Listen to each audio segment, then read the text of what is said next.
Hey there, music fans. Welcome back again to the Real Music Observer. My name is Dave, observing real music in real time for real people just like you right there. And this guy here. So someone sent me a topic, and I've made the point of saying every once in a while, if you've got an idea for a video, you want to send it to me via Twitter or Facebook, feel free to do so. It's not guaranteed I'll go with the topic. I know a lot of folks are tired of the journey stuff and they want me to talk about other things.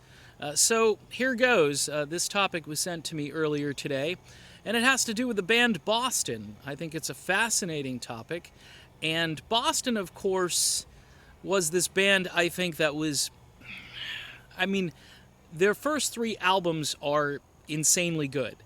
And then the rest of their material after that was, not so much. Hit and miss. I guess by today's melodic rock standards, though, all of it was a hit. The last album they did for Frontiers a few years back with Tommy DeCarlo was a winner, probably their best album since Third Stage.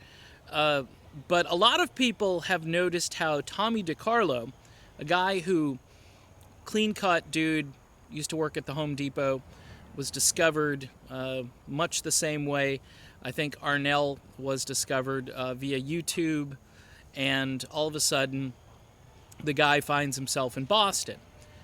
What's interesting is he has really taken on not only the role of lead singer, but he has decided he wants to look a lot like the late great Brad Delp, who committed suicide a number of years ago. By the way, people who knew Brad Delp did not see that one coming. Just about everybody who had a connection with Delp, and I knew some people who were friends with Brad Delp, told me that this was just as unlikely and unimaginable as they could think of. And these are people who knew Brad Delp. So really weird, really strange, and a really huge tragedy to rock music. As Delp, again, I want to throw him in the top 10 for vocalists. I'll put him in my top 20. Nobody could really duplicate his voice. Tommy DeCarlo comes very, very close.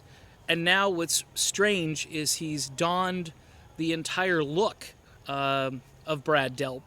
And some people think that's a little creepy. Now, if you're a casual observer of Boston and you really don't care who the lead vocalist is, you're thinking, oh yeah, it's Boston, it's their lead vocalist. He is kind of the same guy they've had forever. And this is, my opinion on this is it's marketing. Maybe it was someone's idea. Maybe Tom Schultz said, hey, why don't you really try to look and play the part? It'll be great for the fans. Schultz is a weird guy. He's a genius. He's a recluse, and at times a little hard to understand. But if this was Tom's idea, it wouldn't surprise me. If it was Tommy's idea, I think, I don't know, I would just say be yourself. Your vocals are good enough, and I would say surprisingly good enough under the circumstances, because, again, you can't duplicate Brad Delp. I don't think anybody expected Tommy DeCarlo to sound exactly like Delp. He's done a phenomenal job, though, being Brad Delp. We just wonder if maybe he's taking it just a skosh, just a little bit too far. Well, you could decide, and again, if you have any commentary, feel free to check me out over on Facebook and Twitter. Has Tommy DeCarlo become Brad Delp, and is it a little bit too much? That's the topic of this video. Anyway, I am Dave. This is the Real Music Observer. We'll be back observing more real music in real time for real people, just like you, right there, and this guy here. Talk to you then.